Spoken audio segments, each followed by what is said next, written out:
we go. It's Wednesday, July 2nd. The day after Canada Stan's birthday, apparently. Now, what do we got? Let's get right into listening to some people and see what we learned today, shall we? I'm really into it this morning. Sarah's got two different people coming on here with me today, later on, to talk to me on here. Hopefully their connection is good and it's not broken up and it's all smooth. Experiences or not. These are fresh out of the pan into the inbox. Hi Steve, I don't know if these are encounters or not, but I thought I'd share anyway. I live on the island in the Courtenay area. I was kayaking once on the east side of Quadra Island, and I was camped out on a small rock ledge in a remote area. Not much was happening. It was a beautiful night. I could hear the tidal rapids a short distance away at Surge Narrows. Anyway, I was getting ready for bed when I heard something walking/moving down the hill behind me, making a lot of noise. It kept getting louder as it got closer. My feeling was that whatever it was didn't know I was there due to the recklessness of its movements and the noise it was making. It was heading straight for me. Remember, I'm on Quadra Island, so I'm thinking this might be a person or a deer or what else could be on the islands, especially one this popular.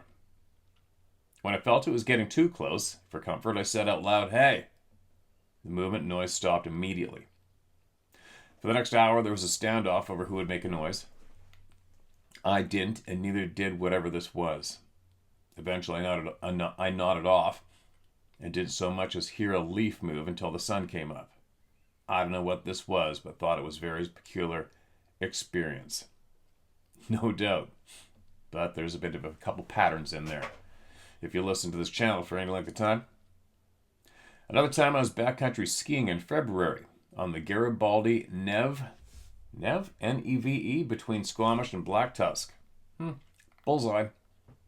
It was a beautiful, calm winter day, and as I was skiing along, a huge tree came crashing down about 25 meters behind me. It's probably just a regular tree fall, but considering the conditions, I found it very disconcerting. Is this common? Well, trees fall down. If you look at the forest floor, they're laying down all over the place.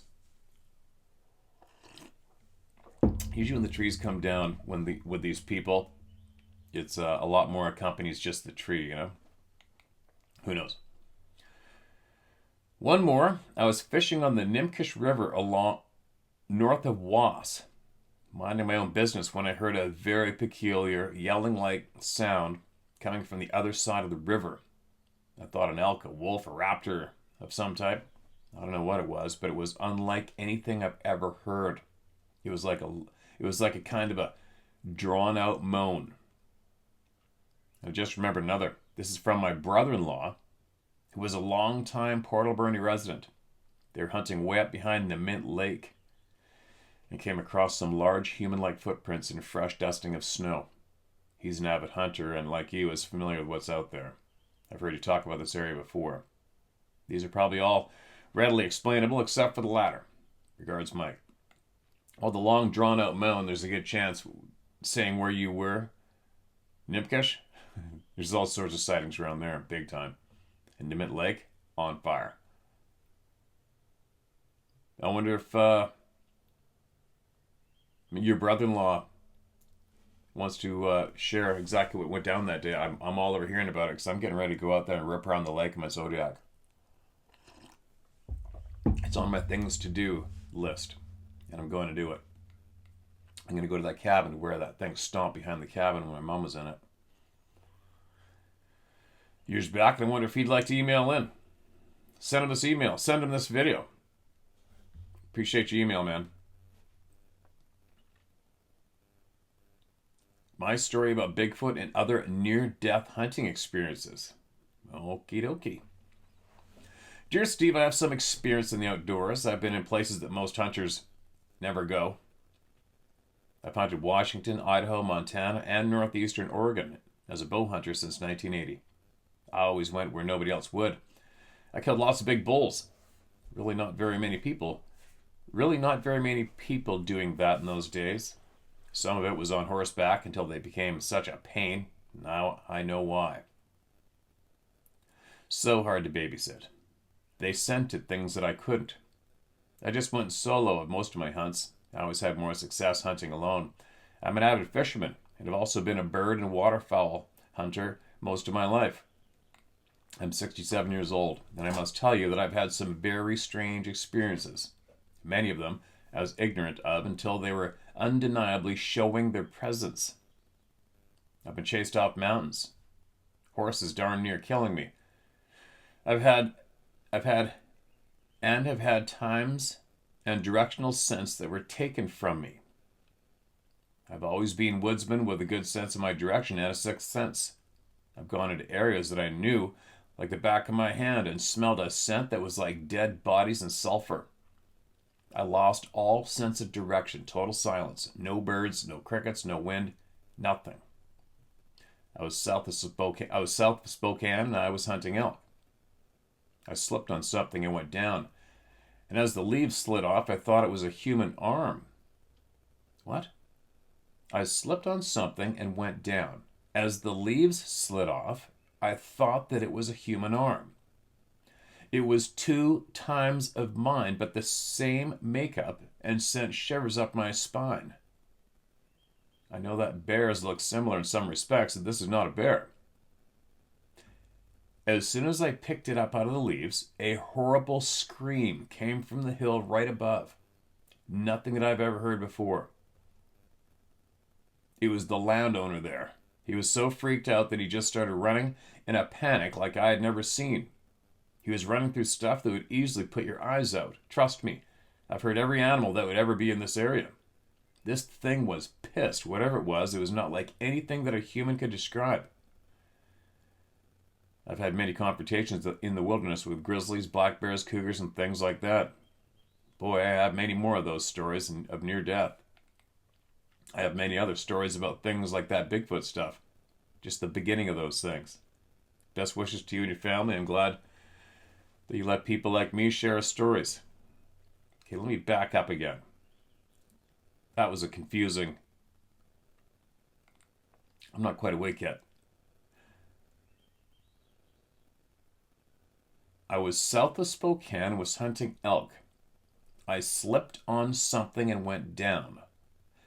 As the leaves slid off, I thought that it was a human arm, but it was 2 times of mine, but the same makeup and sent shivers up my spine. I know the bears look similar in some aspects. This is not a bear. As soon as I picked it up out of the leaves. Okay, so it was an arm that wasn't connected to a body. That was a little confusing for me. As soon as I picked it up out of the leaves, a horrible scream came from the hill right above. Not anything that I've ever heard before. All right. This is fresh out of the pen, just emailed in. So I know you're here still listening, and if you would, could you email us back with a more detailed description of this arm you picked up? Was it fresh? Was it decaying? Was it cut off? Was it tore off? Was there hair on it? What color was it? Was there fingernails? How big was the hand? What did you do with it? Was it intentionally buried, do you think? What else? There's a whole pile of questions. Was there a mudslide there? Was it becoming unburied by the weather or something previously, by heavy rains? Did it get uncovered? Did it seem to be intentionally covered up by leaves? Was there any sign of any other parts or a kill zone or a buried heap? You know what I mean? Bizarre. Especially, it's just so weird, right? All right, so there's a possible arm, maybe a hand, we don't know. But meanwhile, somebody else is right nearby screaming that you picked it up. Well, if they're upset you're picking it up, why didn't they have it with them? There's all sorts of questions to go with this one. I'd love to hear back from you, if you would, if you could. Maybe sound off on a handful of these questions I just shotgunned at you and fill us in on the details. Sounds very, very interesting and alarming.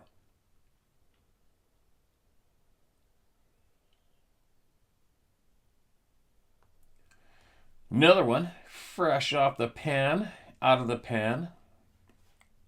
1973, Decorah, Wisconsin. I've been watching you for years now. I have a story. I was 14. I spent my time with the cows on our farm. It was my safe place. After milking, I walked with the cows to the back pasture. It was so peaceful, and I would walk with my arm over my pet cow. She was a small Jersey. I would see deer close up.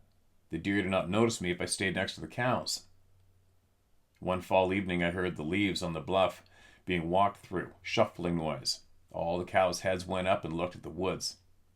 Then they started to all bunch up right behind me, heads up, ears up, and turned to the sound. They crowded close to me. There was 40 of them, and our bull. All heads up, ears turned to the noise. And the strangest thing was they were so quiet. No cow noises or breathing. I had them all around, heads over my shoulders. I looked up into the woods, and coming down the ridge was a tall and large, dark figure.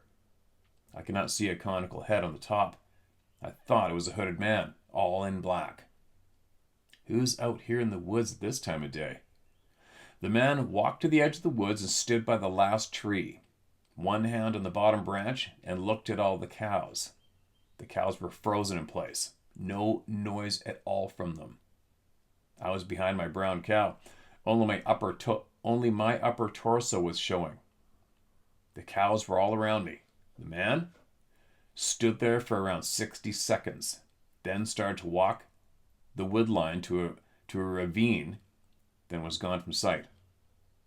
The cows all took a deep breath and moved back grazing. I never saw cows behave that way before. The man was big, and just before leaving, I noticed that the boots the man was wearing seemed to be made of hair. It was moving with the wind. Then I realized the whole thing was covered in hair moving with the wind. The man was around 25 yards away from me. The next morning, I went to the tree where the man had been standing. The branch he had his hand on was above my head. I could touch it on my tiptoes. At the time, I was 5'7", so the size of the man made no sense to me. I live in a rural area with one TV station that came in clear. Why was a man so tall and large in the woods at night wearing a fur coat and boots? At that time, hippies would wear strange clothes, but who's that big?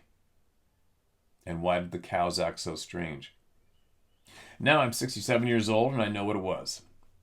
The Wisconsin River marshland is on the other side of that bluff and goes on for miles.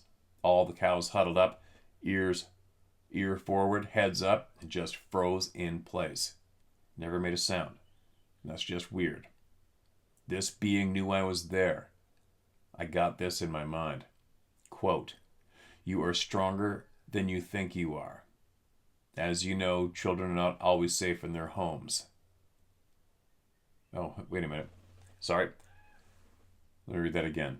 This being knew I was there. I got this in my mind. Quote, "You are stronger than you think you are," end quote. As you know, children are not always safe in their homes. This man made me feel he knew what I was going through, and was putting in my head I would be okay. I felt a connection to the being. I never told anyone. You can use my name. I made it through my life struggles. Anyone that wants to call me a liar can kiss my rump. Okay, I believe you, absolutely. I'm sorry you went through whatever it was you're going through in that home. That's sad. Thank God you made it through it, right? And how did that being know? Interesting, isn't it? So many conflicting views and ideas. It's the Nephilim, they're going to come and get us and kill us all when the time's right. Meanwhile, they come and reassure people and help them the odd time. But the animals are always terrified of them, or really watching them like, uh-oh, what's going to go down today, you know? Very, very interesting. I appreciate you emailing that in. Super glad you did. Super glad you did. I wonder if anything else happened after that, if you've seen them again. I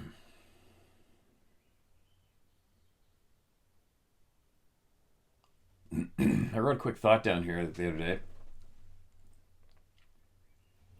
So many people claiming that there's kill teams out there. And if there was people, let's say Canadian, if there was kill teams out there, there's just no way that human beings, I don't care, as far as I'm concerned, I just cannot believe that human beings can go out, intentionally seek these people out and kill them. If they can, like, especially without receiving any casualties, or like a massive frickin' battleground and evidence of carnage from that fight. You know what I mean? It's just so hard to believe. Picture, imagine, now that we know what we know. Now that we know what we know, but who knows? Who knows? The secret world that we live in the middle of, or around, whatever, around us, something else. The human secret world around us, simple humans. Not making any sense.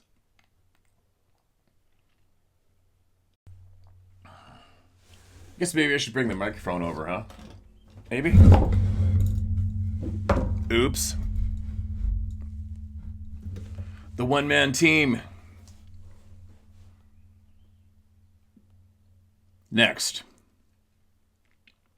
Steve, I finally thought that I'd put this all to paper, as I'm 70 years old and an avid hunter since age 7. The first time I was allowed to go hunting and shoot guns with my dad and grandfather, I was taught very strictly how to handle weapons, and my father made me recite the 10 rules for handling guns. I have hunted in Missouri, Kentucky, Colorado, Wyoming, and Nebraska. I've been in some of the deepest wilderness areas of the United States, some of which are national forests in Missouri, very remote. I've had several encounters and several sightings. I finally thought that I would put it to paper, as I know for a fact they are real. I'll tell you about the encounters and sightings from the beginning. Can't wait. A little blast of coffee for this one. First coffee, by the way. First encounter, late 80s. I moved to the vicinity of Boonville, Missouri. The country was wild, had the Missouri River running through it, as well as streams, ponds, and rivers. The area was lush farmland and had many types of edible plants and animals. Howard County at the time was one of the top deer counties in Missouri for harvesting big bucks. I was a teacher at the local college and knew many of the young men in the area. I got access to hunt with them on their farms. One day I spotted an area about 5 acres that was a huge sinkhole. All knew about it, but no one went in there to hunt deer, as the locals said it was haunted. Wait. This sounds familiar, but it's just sent to me.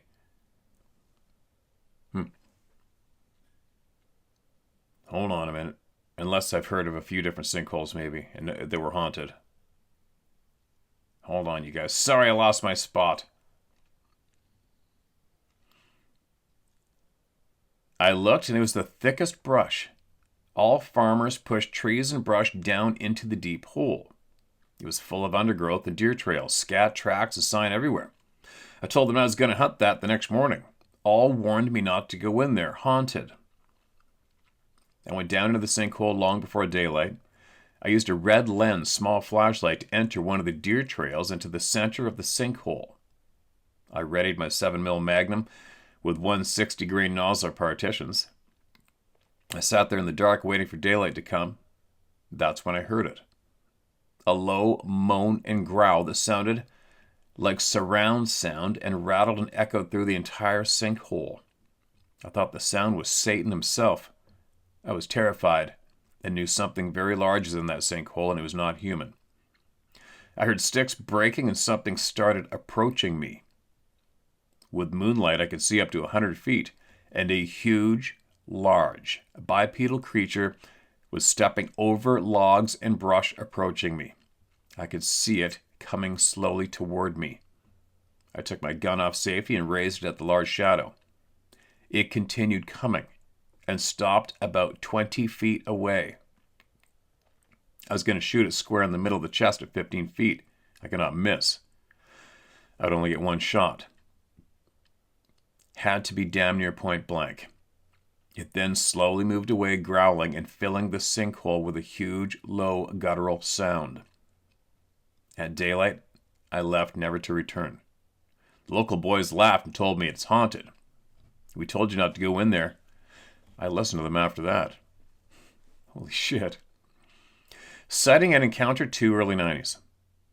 I bought 18 acres down 10 miles east of Salem, Missouri, bordering national forest, thousands of acres of national forest combined with Indian Trail State Park. This area is very remote, huge forest. Much of that forest is very seldom entered except deer season or logging. I had encountered a large mountain lion and some black bear. These were very rare in Missouri at that time. When I reported it to local conservation, they told me I saw a bobcat. Yeah, with 40 pounds, tufted ears, and a bob tail. This cat was 150 pounds, 5 feet long, and a tail 3 feet long, not a bobcat. The paragraph I just typed was highlighted and erased, not by me. I'll type it again. I was driving deep into the national forest down old logging trails. I was behind Indian Trail State Forest with Mark Twain National Forest, a huge remote forest. I caught something moving out of the corner of my eye. It ran right in front of me. The agility and speed was something out of Marvel Comics. I estimate he was running 40 miles per hour. Looked like a huge man in a gorilla costume. He jumped into a thicket and I stopped and backed up to see what it was. And suddenly, a pole-sized tree, 3 inches around, 8 feet long, hit the side of my truck and put a dent in my door, pissing me off. I got out my 9mm pistol. Another small tree struck my truck again, denting the door. I was enraged. Then a third tree hit my truck, denting it again. I finally spotted it. It was not human. It was huge, 8 to 9 feet tall, and was snapping off all those trees like a toothpick, throwing them at my truck. Time to go. Wasn't human. Told people, got ridiculed. Sighting and encounter number 3, mid-90s. I got a job in Lincoln County and St. Charles County as their business specialist for the state of Missouri. Moved between Winfield and Troy. Quiver River State Park. It has a big lake called Lincoln County Lake. In the back of the park is very remote, goes into deep ravines along the Quiver River in very dense undergrowth. I used to love walking around the lake in early February and March as the leaves were off the trees and it was nice and beautiful. The sun was shining and I had my wife and youngest son with me. We were walking on the far side of the lake when I had to take a pee. I told my wife I was going to step into the woods and relieve myself. I went up about 150 feet, standing there waiting to whiz when I heard the large snap of a stick. I looked where the sound came from and almost passed out with fear. I saw a 10-foot bipedal, all black, looking at my wife and child. My first thought, I did not bring enough gun. It was extremely muscular. The muscles of the stomach and chest were massive and looked like someone on steroids playing football. My heart dropped into my stomach as I watched this thing, watching my wife and child. I had a 9mm Browning high power with 14 shots, and I did not think I could bring it down. I now carry a Moz 40 10mm Glock with Buffalo bore bullet 16 shot.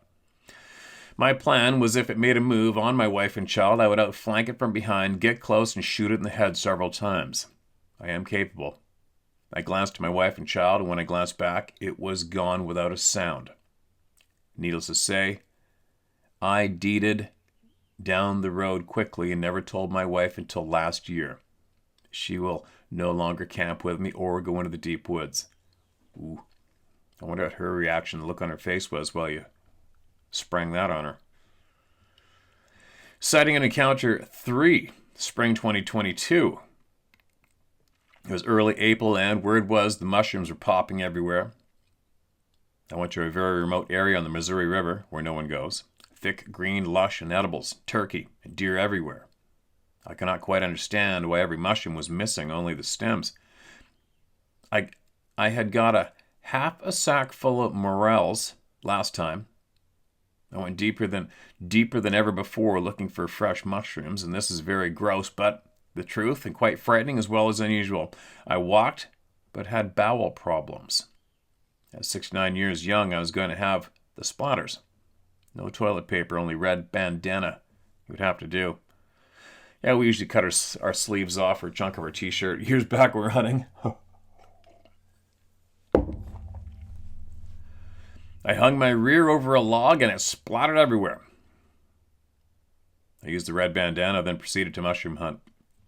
I came upon this strange area where there were small, hut-like structures made out of limbs, brush, and trees.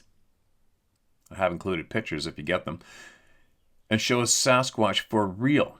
Some show their habitat and structures. I found some older footprints of a huge foot, photographed it. There's also a cave. There were boards collected and used to build some of the structures. I knew it was Sasquatch structures, and they were there. I heard growls, whistles, whoops, and figured it was time to go.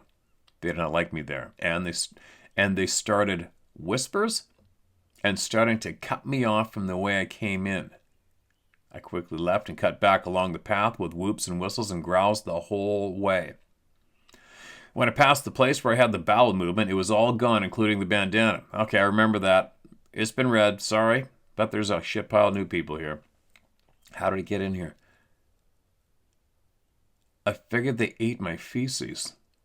I figured if they ate my feces, they might like the taste of me. I did get out and have not gone back. I'll attach pictures. 2 contain pictures of Sasquatch. If you notice, there's one picture missing between the 2 pictures of the dark figure Sasquatch at the bottom picture. The one in between I thought was a camera glitch and erased it. It showed the Sasquatch something like an electron field surrounding it, and it was like electrons around the nucleus of an atom. I now know it was changing it or a portal. 4 sightings and encounters deer season November 22nd and deer season November 23rd. Scared shitless. I went deep into the area along the Missouri River where few hunters ever go, and even during seasons so remote and thick you have to hike in there. I was out in fall 22 hunting in a deep area along the river. I noticed some Sasquatch dwellings and deer blinds. They put them there on deer trails on moonlit nights to catch deer coming into the berries. I found evidence. That made me nervous. I sat there close to evening hours when I heard a scream. I knew where it was. I heard it before many times. I looked, and in the distance I saw a huge Sasquatch roaring and coming toward me at about 200 yards. I picked up my rifle, time to go, as it was coming. I moved as fast as an old man can move, considering I had 1.5 miles to the car. I moved fast. Never knew it was there. Closed the door to the car. About 100 yards, I was crippling, worn out, exhausted, and was not watching my 6 for the first time ever. I thought I should scan the deep 6 brush next to me and stop acting like a crippled animal, about to die, not smart. I shined the brush, expecting to see nothing, when I saw a pair of yellow eyes 50 yards from me in the bush. They looked at me, turned left, and disappeared. When I saw them again, they were to my right 25 yards. I turned on 3 spotlights and backed into the open field and drew my pistol and readied my rifle. Something was amiss and coming for me. I backed into the open field about 25 yards when I spotted the yellow eyes on the edge of the brush. Thought it was a cougar the way it was moving. It then stood up. A huge dark figure, 9 feet. At least. Total dark. My lights would not even illuminate the fur at close range, but I could detect the outline and size and was terrorized. I was being stalked. Walked to the truck backwards, turned on all the lights, fired it up, and split. Time to go. I did not want to give up my hunting ground and figured I would go to another spot and not go into where their dwellings were. I'd spotted them previously. My wife and son told me not to go back, but I wanted the Boone and Crockett buck I'd been trailing. I went to a different area in the same compound and started to hunt. And early about 3:30 p.m. I was hunting when I heard one scream and start coming toward me through the forest. He was not happy, and he was coming in like a train. I immediately picked up my rifle, left my setup camouflage, and blitzed. Time to go. I was moving quickly and had a good start on him, but big male, I think, the alpha male. This time he got meaner. As I ran, he pushed a tree down that snapped like a lightning strike and landed not far from me, terrorizing me once again. I continued running when another lightning strike, the tree cracking as pushing down again, landed close. I could hear him growling and breathing. Scared to death was an understatement. I was topping the levee to run to the open field when a rock the size of a baseball went whizzing past my head, very close. It would have killed me if it hit my head, going 150 miles per hour after playing baseball for years. This was way faster than a pitcher. I cleared the levee and got to the car and did not go back in 2022. Spring 2023, I was out exploring the forest, hunt 1.5 miles from where I saw the other Sasquatch. I was looking for new deer ground, but would not go back to where I hunted in 2022. I rode my four-wheeler as far back as I could go until I had to go on foot. I approached this forest along the river and noticed something very strange about it. I called it the Black Forest because the canopy was so thick no sunlight got in. I entered the forest, and the temperature was very cool in there. The first thing I found was a new tennis shoe sitting right in the middle of the forest. A brand new shoe. Why was it there? A warning? I went all the way to the river. It was a nice spring day. I was enjoying the day and had a green tea when I noticed all the birds and animals and insects had stopped making noise. When I entered, birds, insects, squirrels were all running around and noisy. Now, not a sound. Except I start to hear murmuring and whispers, unintelligible. And I knew immediately what it was. I heard it before. A strange, whispering, guttural language of some sort. They were getting closer. I got nowhere without a pair of walkers. I go nowhere without a pair of walkers' game ears on, so I knew when anything is approaching. I started down the path quickly and pulled my 9mm SIG, Piece 365, openly. They know what guns are. I was being followed with whispers, motion in the brush, and breaking sticks. Time to go. Then on the way out, I noticed something I did not notice on the way in. Super wonderful Sasquatch structures. The small huts were fabulous. One of the particular noticed looked like a Viking home. It had grass and moss on the top. It was about 6 by 12 and all branches interwoven. It was a superb structure. In fact, there were 3 of them. I gave myself 60 seconds to photograph with my phone. My phone was turned off. I started it and tried to take another picture, but it shut down again. Tried third attempt, shut down again. Time to go. Got to the four-wheeler and did about a 40 mile per hour out of there through deep brush. I was so scared they could run and catch me that I ran off the bank into a 4-foot creek bottom, 4-foot drop creek bottom.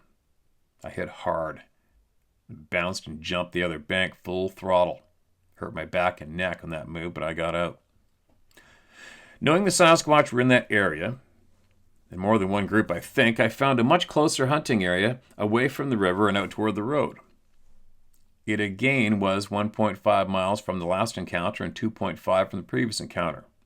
I went out opening day 2023 in the afternoon. I went into this area and set up on a rise where I could see a long way in the surrounding brush and fields and trees. Excellent spot with a buck wallow and rubs, deer sign everywhere. I sat down, walker game ears on, and I heard a huge buck grunt. Then I heard it. A Sasquatch scream and growl within 75 yards of me. I did not move. Grunts, growls, and movement continued. I was afraid to move. 300 Winchester Magnum and 40 MOS Glock at the ready. I then spotted 2 does entering the field. Looking back, like the big buck was there, I am sure he was. I think I woke the Sasquatch sleeping in the deep brush next to the tree line. He was not happy. Something moved above me in the deep pine trees over my head. Pine needles fell down over top of me. I thought, could that be the Sasquatch? They're known to move through the trees or ground equally well. I got preoccupied with the deer. As far as I knew, the Sasquatch had not moved or come toward me. I thought he left. Wrong. Once again, pine needles rained down on me, heavy. I thought there was a squirrel or raccoon in that tree.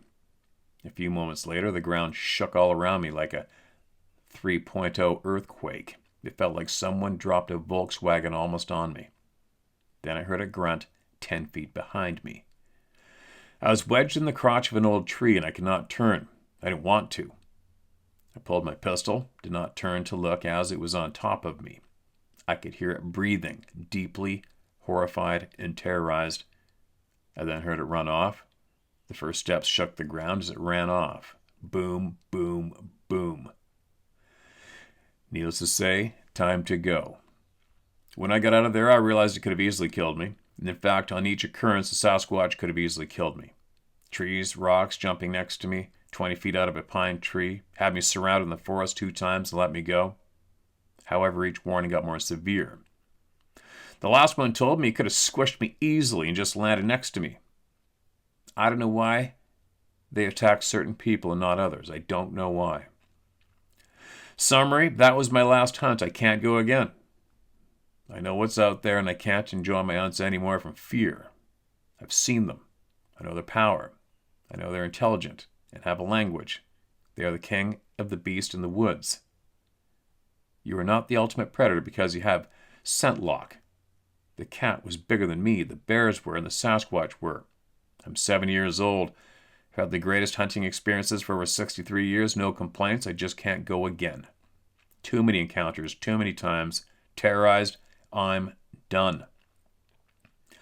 I'm highly educated, very trustworthy, don't lie, as I detest it. I was a teacher, college instructor, worked for the state, worked for the corporations as a financial representative for accounting and computers.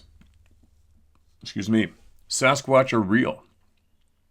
Be careful out there, and no, you don't want to see one. You'll be forever changed, forever in the woods.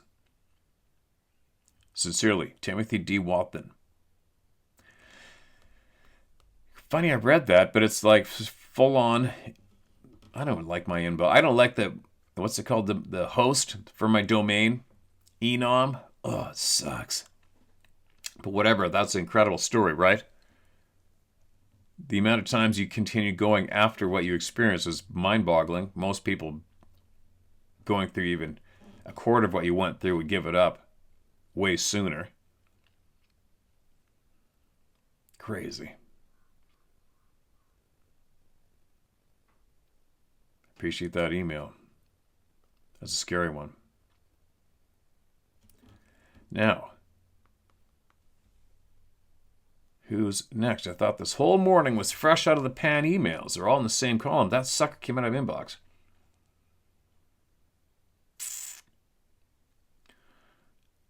All right. What's this one? Let's mark this as read. Take this one in as a Hunter Steve. Is titled, They, in quotes, shared my piglet. I was excited to try roasted suckling pig. It's about 20 pounds after I dispatched and cleaned the innards out. I placed the innards on a hill up on my property so I'd keep the predators away. I felt uneasy the whole 3 minutes or so I was up there.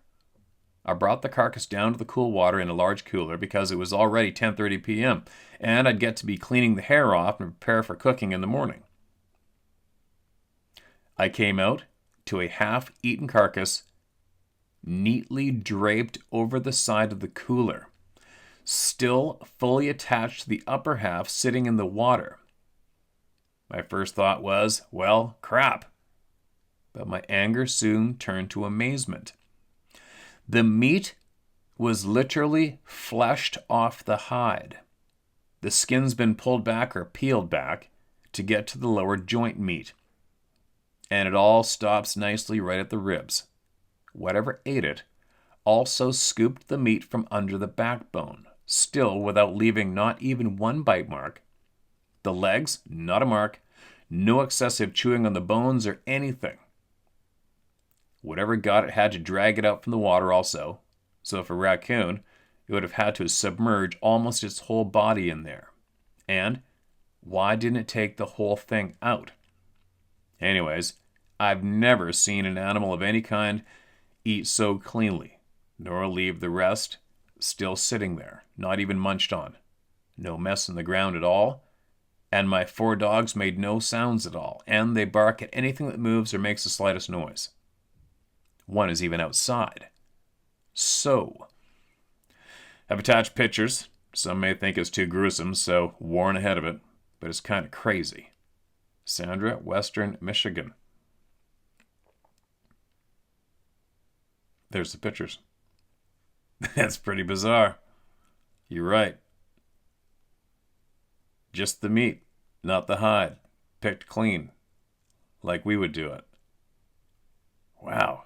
And draped over the cooler. There's no natural predator that I'm aware of that would ever do that, ever. I mean, obviously we can't just say, well, it's definitely a 10-foot tall hairy person. Can't say that. But you can say that is absolutely frickin' bizarre. We'll share the pictures on the video.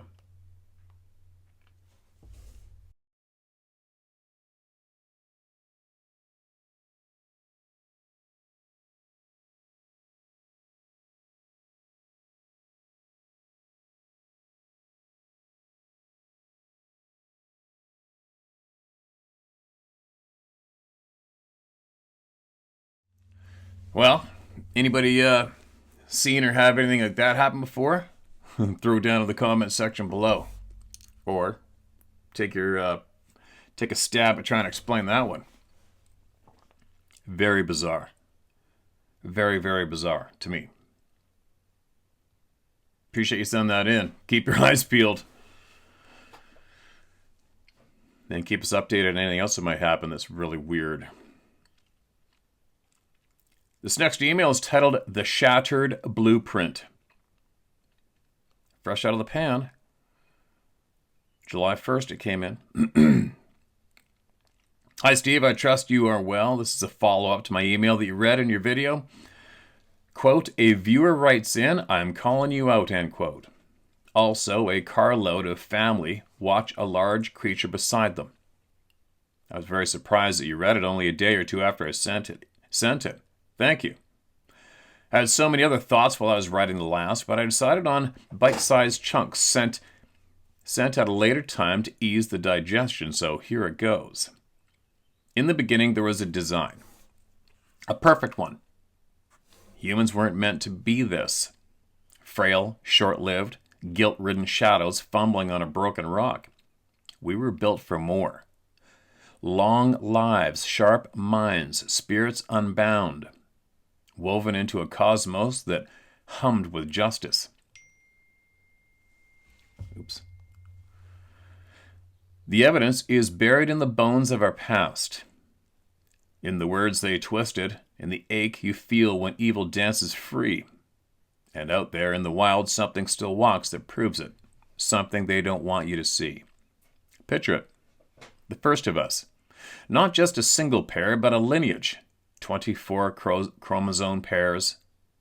Not the spliced 23 we carry now. Our DNA wasn't scarred yet. A clumsy fusion like chromosome 2. A mark of tampering. We lived centuries. Methuselah's 969 years. Noah's 950. Not myths, but echoes of what we were. Brains uncapped. We touched the unseen. Minds spoke without words. Hands moved. Matter with thought. Eden wasn't a garden. It was a state. Whole, free, no sinner brand to chain us. Then the fracture. A split in the blood. Call it the serpent's seed. One line fell, cursed, while another held clean. The cursed bred on beyond the flood, their mark lingering in the shadows. The Bible hints at them. Genesis 6:6 the Nephilim, born of divine and human. Giants of old, heroes unbound. They didn't vanish, they hid. Their blood dodging the reset. Out in the forests, the mountains, and the hollers, they roam still. Sasquatch, Yeti, Almas, tall, hairy, slipping through. Rules we're forced to obey. Tens of thousands have seen them. Sworn it in the voices that could fill a courtroom, convincing the lie that they're the myth. These creatures aren't just beasts, they're relics. 7 to 10 feet, maybe more. Hair swinging, strength to snap green trees like toothpicks. Unspliced, maybe still 24 chromosomes. They live long, minds sharp, free of the sinner cage. They glide where we stumble, vanish where we are tracked. Proof of a blueprint untampered. Governments know. Sightings span the globe, files buried, hunts hushed. Not for the timber or parks, but control. Show us Sasquatch, Nephilim kin, and the prison planet cracks. Freedom's real, not a dream. They dodge the raindrops evil walks through, mocking the system that keeps us small. The tampering deepened. Lifespans crashed. 900 years to 120, then 80. That chromosome splice wasn't God's hand. It was a cut, a leash on our potential. Wisdom needs time. Cut it short, and we stay blind. They wrote, quote, sinner, end quote, into the script. Romans 3:23, quote, all have sinned, end quote, by human pen, not divine. Good souls weren't born broken. They were boxed, taught to grovel, not grow. The Bible's murk, Genesis's gaps, prophets' riddles, hides sabotage. Scribes, priests, powers, they warped it, shrank us, while Sasquatch strides free, a middle finger to the cage. No denying that. Evil thrives in the mess. The guilty strut. War spark. Kids starve. Justice twists, while the innocent bleed. Long lies would have cracked their game. We'd see the lies. Feel the missing piece. The ache you carry. That, quote, not home / I don't belong here, end quote, hum. It's the truth screaming. This isn't God's plan. A perfect creator didn't rig this. Hands below or beyond did, and sold it as his will. Sasquatch knows, dodging drones and dogmas, living what we've lost. Wake up, you're not a sinner. You're a shard of something bigger. The Bible's a map, but it's torn. Dig past the link. Your DNA is scarred. Your ears are clipped. Your mind is dulled. But the spark's there. Out there. Something walks that proves it. Seen by thousands. Hidden by the powerful. Feel it.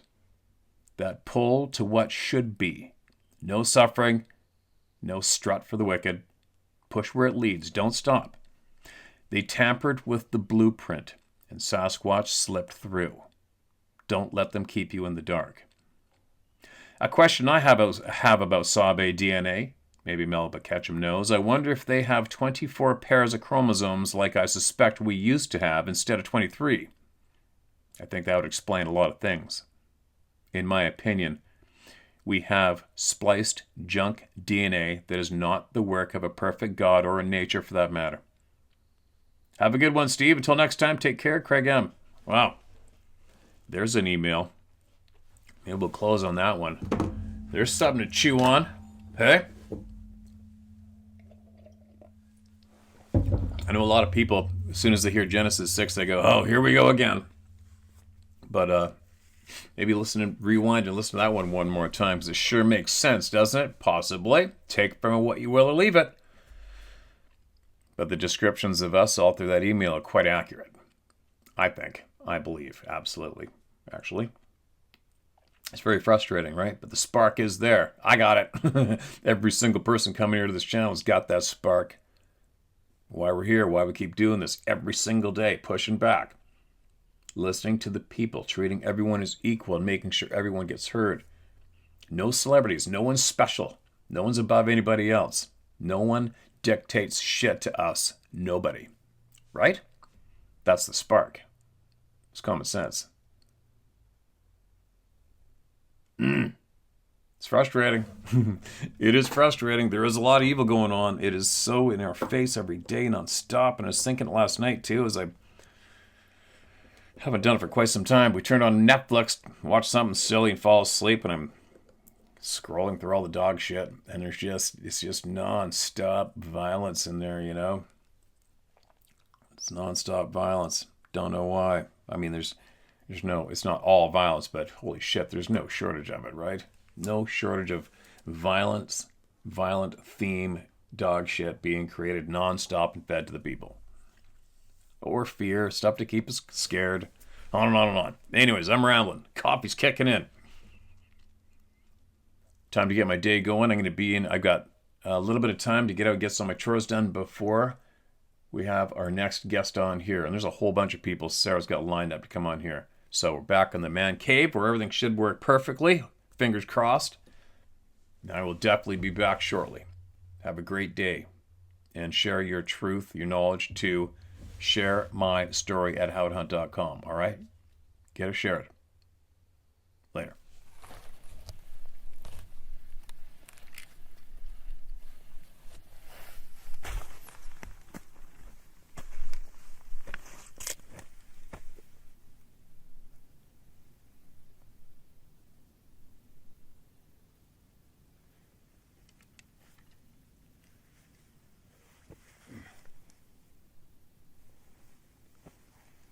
Wow, I'm on top of the world now.